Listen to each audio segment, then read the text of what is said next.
Yo, what is going on, everybody? It's your boy Gripper back here with another video for you guys today.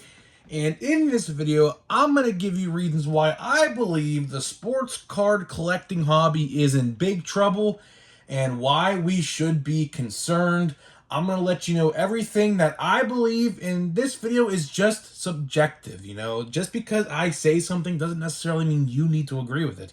So, just keep that in mind when I'm, saying stuff and you may not agree with it. And, if you comment, I may not agree with your take, so on and so forth. But in this video, I'm going to be explaining why I believe the sports card hobby is in trouble in a way if you are a seller. So before we get into that, I have some pickups I want to show off in this video and things like that before we get into the topic. So for starters, I ordered this card on eBay about a week ago, and it just shipped now. We got the O'Neal Cruz Topps Fire base card. Man, I'll tell you what, man, these Topps Fire cards look absolutely beautiful. They really do. The card stock everyone complains about, it's really flimsy. I honestly don't care.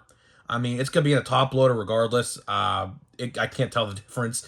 This card looks awesome. I'm going to try to get some parallels or some inserts of O'Neal Cruz in this set because this looks absolutely incredible. I have a hobby box I got for my birthday last week, courtesy of my grandpa, and we will be opening it eventually whenever we get to it. We have so many other hobby boxes and potentially even more coming up. We have like 3 baseball card releases in the next 2 weeks that are all going to have hobby boxes, so I just don't know. Depending on the checklists, of course, what we'll go over all of it this week with Alan and Ginter.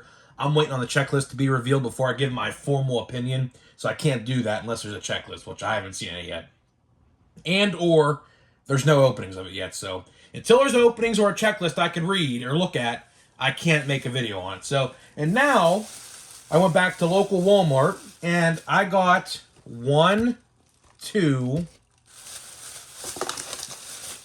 3, 4, and 5. Now, before anybody in the comment section, because I know this is coming, they're going to say, why didn't you leave anybody or anything for anybody else? For one, these have sat at my local Walmart for 2.5 days now. Okay? No one touched them. So, honestly, it's fair game. That's how I look at it. It's not like I went to a restock and wiped them all out day one, like minutes after the person was done restocking, because I didn't. So anybody in the comment section who's going to say I didn't leave anything for anybody else, people had ample amount of time to go get these, and guess what? We're going to talk about this in the video. Everything was sitting there, not even touched 2 days later. Which we're going to get into, because I don't want to spoil everything I'm going to talk about, but guess what? There was a whole bunch of stuff in my local Walmart for 2 days. Like 10% of it was bought. So we're going to talk about all this, and this is why I made the video today. So to anybody in the comment section who's going to comment, oh, why did you take them all? I didn't. And for one, there's still like 10 or 11 there I didn't even touch that I will probably eventually buy if they're still there. So I don't care, Finders, here's how I look at it, right? If it sits there for more than a day, it's fair game. It's fair game. If it's just going to sit there and no one's buying it, and if you want it, it's fair game. It don't matter. It does not matter. And speaking of hanger boxes, I bought my brother 2 because he wanted to, and you'd never believe what he pulled. He pulled a home field advantage Bobby Wood Jr. card out of one of those today. I said, are you kidding me? So, of course, my brother's luck continues. Like, he has the best luck in the entire world when it comes to opening baseball cards. Pulls all the good stuff. An O'Neal Cruz Redemption, multiple, what do they call them in Panini? Hometown cards? I don't know. They're the equivalent of the home field advantage cards in Topps. I don't know. He sold one for like $2,000 in like February. It's ridiculous. He has the best luck in the entire world. So, you know what? It's only fitting that he did pull it, I guess. But he got a home field advantage Bobby Wood Jr. card, which is probably the second or third best one he can get, aside from Julio Rodriguez, of course. But enough of that. Now let's finally get into the topic. I know I rambled on for 5 minutes, but I had to get that off my chest because I know someone in the comment section is going to comment, why'd you take them all? Well, guess what? Like I said, if it sits there for more than a day, it's fair game. And they were sitting there for 2 days, and no one even touched them. Which brings me to the point of this video. Why do I believe the hobby is in trouble? Have you ever remembered a time and a place where you were at a restock, or I should say a Walmart or Target? Because again, back a couple years ago, no one really waited for restocks. This is all really new to the hobby. At least in my area, at least, I never remember anybody sitting there waiting for the vendor to get done stocking the sports cards ever. I've never seen that up until starting in 2020. But have you ever remembered a time where cards would just sit on the shelf for days on end without even being touched? And that's the point of today's video. My local Walmart, as I was saying. Now keep in mind my local Walmart stocked 2 days ago for the first time in nearly 5 weeks. If you've been watching my channel, I've been talking about how the vendor of my area quit, and we had no vendor for the longest time, up until now. So, 5-6 weeks go by, no cards at all. Up until, Friday, there was cards, okay? And with what there was there, I would have made a short. I usually like to make shorts showing restocks, but the line for that cash register line was open again, and there was a bunch of people waiting. I just had to sneak on in there and grab what I want and leave, so I didn't have the chance to, record a video, or else I would have. But it's absolutely absurd to me how much stuff is just sitting there. Like, we haven't seen this in a very long time. And it's not just my Walmart. I travel to at least 3 or 4 different Walmarts a week, guys. Yes, a week. I travel to all different north, east, south, and west directions on a weekly basis. So I'm at these Walmarts pretty often, so I can see what's happening, what's going on. I go to out-of-state Walmart sometimes. I go all over the place, okay? I have never seen, in the last 2.5 years, almost 3 years now, because we're going almost 2023, believe it or not, cards just sitting at shelves for days on end. I can't even believe it. Like, if you're a seller and your intention in this hobby is to just sell, I recommend getting out of the hobby right now. I recommend it, because where we are going, especially with these print runs on Panini and Topps product, nothing's going to be valuable anymore. And we're starting to see that. Even Target, I forgot to even mention Target. I go to multiple Targets a week as well. Well, I very rarely find cards at Target, but because, quite frankly, the vendors, whoever stocks the Targets in my area is not good. We get a restock like once a month there as well, which is ridiculous. But cards, I went to a Target about 2 weeks ago. There was about 50 blaster boxes. I took a picture of it, of 2022 Panini Prism basketball with the blue box. I don't know who's on the cover. I don't watch basketball. But there's like 50 of them there, just sitting there. I went back for the first time yesterday. About 40 of them were still sitting there. Some were gone, yeah. But 40 of them were probably still sitting there. I mean, a year ago, those would have been cleared off the shelves probably within a day. I'm not saying one guy would have bought all 50 of those, but it probably would have been divided amongst people sitting in a restock.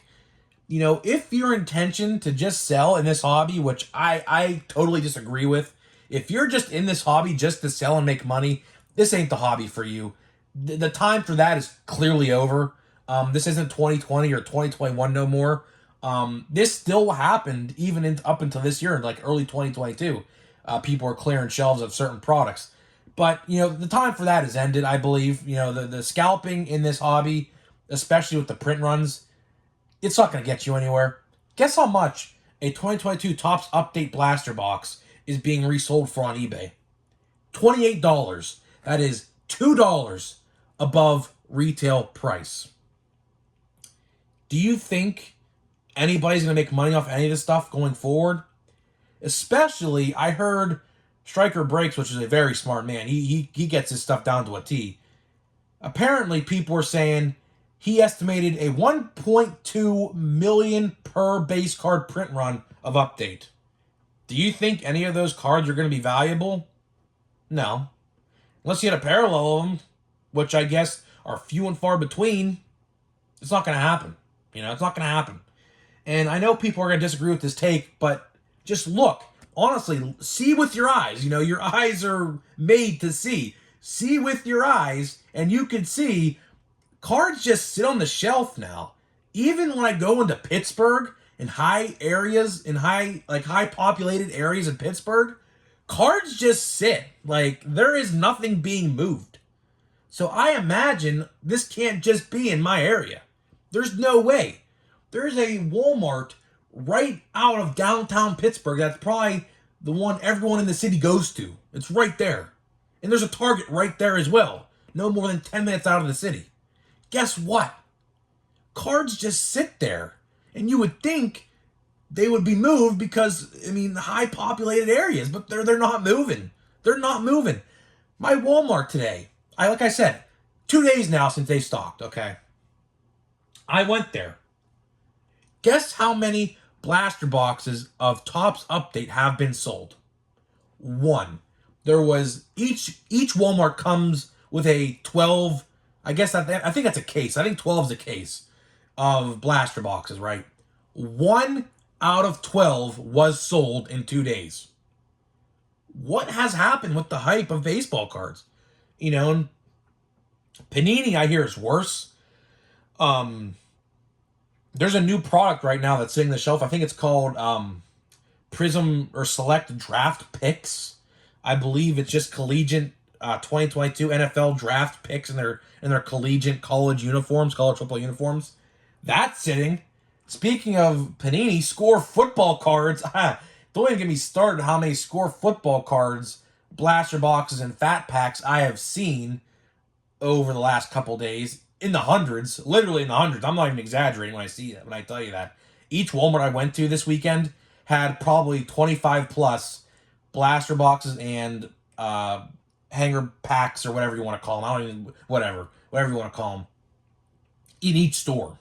No one's even buying them. Topps Archives, a whole case, each store, not even touched. And like I said, I'm not going on restock day. What I'm telling you, this is days later. I'm not talking about hours after restock. I'm talking days. When is the last time you walked into Walmart days after a restock and it still looks fresh? Like nothing has been picked over. I can't even get started with how much Topps Chrome I've seen this weekend. Topps Chrome is rotting on the shelves, especially the mega boxes. My local Walmart had about 20 mega boxes, and guess what? 2 days later, none have been sold. Same with the blaster boxes. Not a single Chrome blaster box was sold in 2 days. Just, do you guys see where I'm coming from here? Like literally, it's not rocket science what I'm talking about. And like I said a couple minutes ago, if your intention in this hobby is to just make profit and resell like boxes, cards, whatever, I think it's time to get out of the hobby. You're not going to profit. Seriously. That Wander Franco gold parallel my brother pulled out of the hobby box of Update, it's like $20. Just back in January or February, that card in his Series 1 gold I'm talking about would have gone for at least $200. The only gold parallel I believe that's worth anything are like Bobby Witt, Jeremy Pena, and Julio Rodriguez. Nothing. Like seriously. I said this yesterday. If this card right here, I have an O'Neal Cruz silver foil, okay? Guess how much I paid for this card? And mind you, if this set released about, 5 months ago, this would have been probably a $50 to $70 card, okay? Guess how much I paid for this card? $2 even with free shipping on eBay. That just speaks for itself. My brother pulled a Stephen Kwan and Spencer Torkelson rainbow foil out of gallery. $5. Again, if this set released a couple months ago, those would have been at least $20 a piece, I'd have to assume. You know, Stephen Kwan's a valuable name, and so is Torkelson to an extent, you know. So the hobby is going downhill. There's no debate on that. There is actually no debate on that. I can't even say it. Statistically proven by just looking at the numbers. Just look at the numbers. See recently sold. See how much stock at your local Walmarts and Targets is still sitting there days later. I'm not talking hours after restock. I'm talking days. It's been 48 hours, maybe going on 50 and some change, okay? It's just sitting there. I'm going to go there. I'm going to document. If you keep an eye out on my community tab, I'm going to document. I'm going to go to my local Walmart probably probably three more times. I think I'm going to go Tuesday, Wednesday, when there's a new release day for cards. I'll take a stop there on my way to the card store, and I'll go on Thursday. Okay, I'll go 3 days in a row. I will document every single day what it looks like, and you will see nothing. I mean, there might be some stuff that moves, but not to what you're going to think. Not to the extent that we think, you know? So I just want to leave that with, you know, I'm going to end this video now with we're going to get a pack open here, right? We're going to open a pack of Update Hobby Box out of my hobby box. I want to know what you guys think. Is the hobby going downhill? I mean, I don't know who would say no. I mean, just look what's going on, you know? I mean, I can only imagine the Panini print runs. And of course, as you guys know, Panini does not include print runs and odds and everything on the back of their box. So you can't actually ever tell what the print runs are. But based off of what I see and what I can just tell based off of people talking on Facebook and Twitter, it's just as bad as Topps. It might be worse. I don't know. But I heard people this year complaining about how Select, Optic, and all those other releases from Panini, especially Prism Basketball. Prism Basketball, I guess, was the worst out of all the releases. That stuff sits everywhere I look. Everywhere. I don't know if that's due to poor rookie class. Like I said, I don't know a thing about basketball. I have a slight knowledge on football because I watch it every week because my brother and my whole family's huge football fans. But, you know, I don't know anything about basketball, so I can't really speak upon that. I have legit no idea. But, like, the football rookie class in 2022 wasn't that bad, you know, but, like, nothing's moving with that either. So, I don't know. I don't even want to guess what's going on there because, you know, I just don't know. So, let's get this pack of Update open. Let's try for a good rookie, shall we? Carlos Rodon, Shane Boz, ex-Pirate, Tommy Pham, Steven Matz. Let's get a good rookie. Matt Brash, that's a good one. Don't know. George Kirby, that's a decent one. Steven Duggar. We got Juan Soto, which that card's completely outdated. And that is all we have for inserts in this pack. This pack looks like a dud and a half. I thought that was Jeremy Pena for a second. Yeah, that pack was a legit complete dud. That pack literally had 2 decent cards. I'll consider Shane Boz decent because I know his potential. He hasn't showed it yet with the Tampa Bay Rays, but, I mean, coming from a Pirates fan, I mean, his stuff was pretty good in the minors, but we traded him way too soon for a very dumb Chris Archer trade. If you guys remember that trade back in, I think, what was it, 2018? Austin Meadows, Tyler Glasnow, and Shane Boz for a Chris Archer who had like a career 4.5 ERA or something like that in Pittsburgh. Was not a good trade at all. If you guys don't remember how bad that trade was, go Google it. And or there is actually a good YouTube video someone made about that trade. I think it's labeled like one of the worst top 10 trades in MLB history or something like that. It's ridiculous. So, guys, let me know what you think about my assessment of the hobby. Do you think the hobby is going in a positive or a negative direction? I'd like to hear what you guys think about this. It's all subjective at the end of the day. What I say you may not agree with, and what you say I might not agree with, or someone else might not agree with. You know, it's at the end of the day, these videos are subjective. Take what I say with just, you know, an opinionated piece, I guess you could say. But without a doubt, I mean, in my area at least, and like in bigger cities like Pittsburgh, stuff just sits on the shelves. So, I mean, numbers don't lie. That's the golden quote from anybody, you know, to talk analytical. Numbers don't lie. So, guys, let me know what you think, and I'll see you guys in the next one.